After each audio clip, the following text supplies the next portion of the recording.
Bonjour, aujourd'hui on va vous présenter le quartier pilier de Montréal. Hochelaga. Hochelaga a une culture riche et variée, que ce soit par la gastronomie, comme c'est apporté votre vin, chez Lien, un restaurant asiatique fondé il y a 30 ans et qui sert une variété de plats traditionnels vietnamiens. Ou le théâtre Denis Pelletier, une institution à l'architecture impressionnante fondée en 1928, où nous assistons à nos galas des sports chaque année. Du côté plus artistique, multiples peintures embellissent les rues du quartier. En effet, on peut admirer des murales à chaque coin de rue d'Hochelaga et chacune d'entre elles est unique en son genre. Elles font partie intégrante de la culture locale et illustrent l'histoire, la diversité et la créativité de la communauté. Ces murales sont souvent utilisées pour raconter des histoires, pour célébrer la culture et sensibiliser à des problèmes sociaux. Plusieurs artistes talentueux ont contribué à l'embellissement de ce quartier par le biais de leurs œuvres. Les murales sont également des attraits touristiques, attirant des visiteurs qui viennent les admirer, ce qui peut avoir un impact économique positif pour le quartier. En somme, les murales à Hochelaga jouent un rôle important dans la préservation de l'histoire locale, la promotion de la créativité artistique et la dynamisation de la communauté. Parlons maintenant de l'aspect expérientiel au rythme de la vie de quartier d'Hochelaga. En effet, à Hochelaga, malgré sa mauvaise réputation, c'est une place où il fait vraiment bien vivre. C'est en quelque sorte un petit village à part avec un énorme sens de communauté à côté du centre-ville. Ce sens de communauté est très bien représenté, par exemple, dans les nombreux jardins communautaires situés même la rue Ontario ou aux nombreux parcs tels le parc Hochelaga ou celui à côté du métro Préfontaine, où je suis allé et j'ai vraiment senti que non seulement s'il faisait bon vivre, mais c'était également une place de communauté très réconfortante, car on sentait vraiment que les gens étaient unis ensemble. Parlant de la rue Ontario, cette rue commerciale est une des plus iconiques de Montréal, même si elle a un mauvais nom à cause de la pauvreté qui l'entoure. C'est quand même une rue commerciale très achalandée avec beaucoup de gens, donc on voit déjà beaucoup de contrastes entre les parcs, la nature, la vie de quartier agréable qu'on peut avoir, et bien sûr la vie effrénée qu'on peut avoir en se promenant sur la rue Ontario et toutes les choses qui peuvent se passer sur cette rue. Je suis également allé au Darling Bowling, qui est une place de vie sociale très populaire et très iconique du quartier qui représente assez bien l'histoire du quartier. Une place de bowling probablement la plus populaire de l'histoire de Montréal, où plusieurs célébrités sont déjà venues. On voit que c'est donc un quartier avec une histoire riche, mais où il fait également bon vivre aujourd'hui. Hochelaga est un quartier avec une situation socio-économique assez particulière. Celle-ci est complexe, car elle mêle des aspects de renaissance économique, donc, ainsi que des défis de préservation de la diversité culturelle. Pendant l'âge d'or du quartier, plusieurs usines faisaient rouler l'économie de celui-ci. Quand la majorité des usines ont donc fermé, le quartier est donc tombé dans un déclin économique.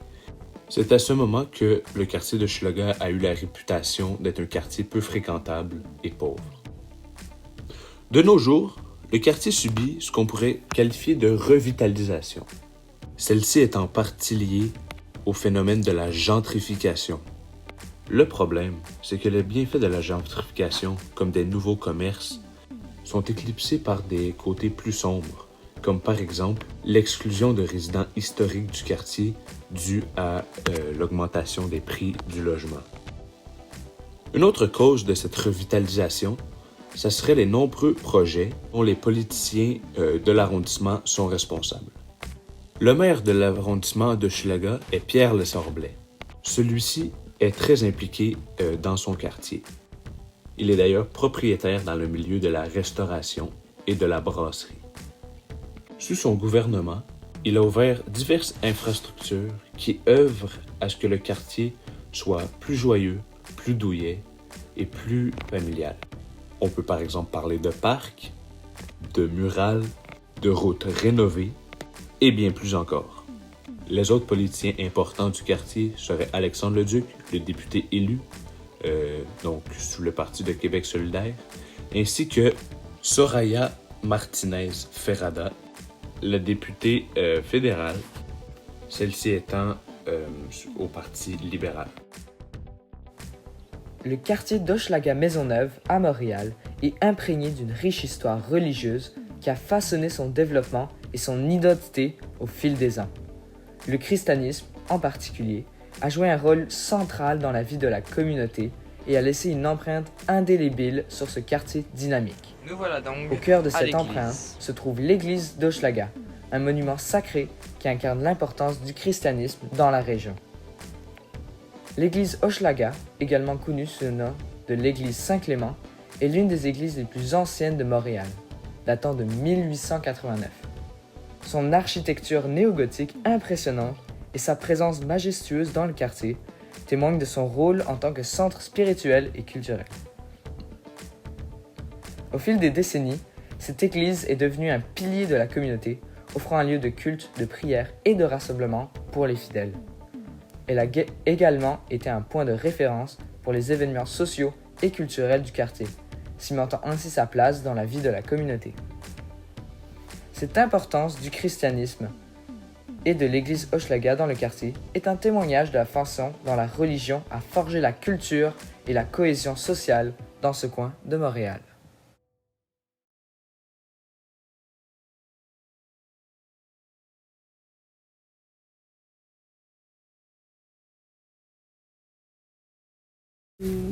Ils disent Hochelaga, Maisonneuve, mais je trouve quand même que de point de vue culturel, c'est quand même assez riche, que ce soit de point de vue culturel,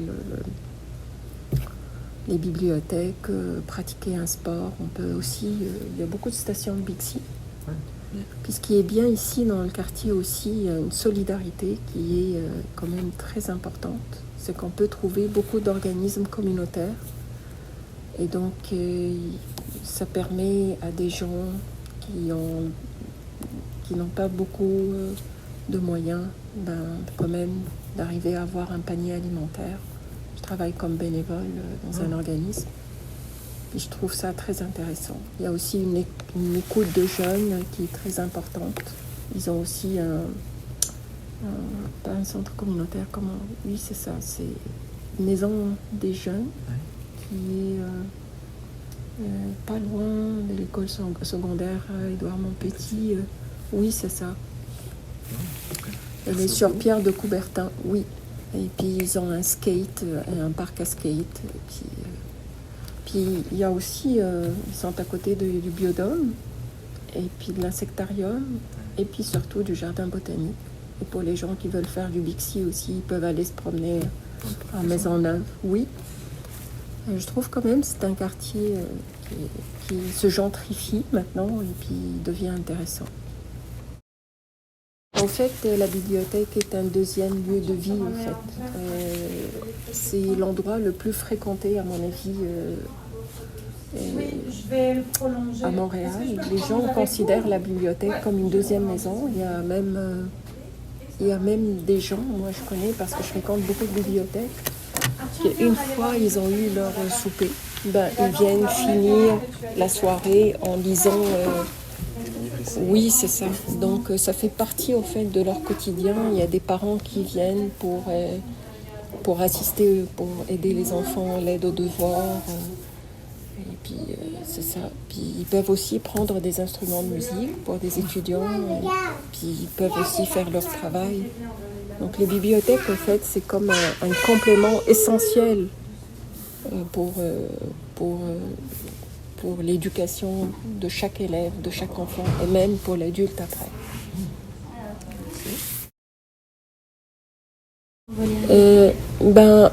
Oui. C'est un quartier qui est quand même très intéressant, comme je t'ai dit, de point de vue solidarité, vie d'ensemble, vie communautaire. C'est humain comme quartier. Ça permet aussi de voir des gens qui sont humbles, des gens qui œuvrent pour les autres dans le cadre du bénévolat. C'est un quartier en devenir. Et puis, je suis sûre qu'il va, ça va devenir un peu bourgeois bohème. dans quelques années. Et puis c'est ça, les jeunes, je pense, ils vont aller chercher ce genre de quartier parce qu'il va se gentrifier. Il n'y a pas uniquement ça, c'est qu'il est vivant comme quartier. Puis il y a beaucoup d'efforts aussi qui est déployé de la part des responsables, je trouve. En conclusion, le quartier de Hochelaga est un quartier très important pour la ville de Montréal. Malgré une réputation quelque peu hasardeuse, celui-ci regorge de culture et de vie. Merci de nous avoir écoutés. J'espère que notre exposé vous en aura appris à propos de ce quartier qu'est Hochelaga.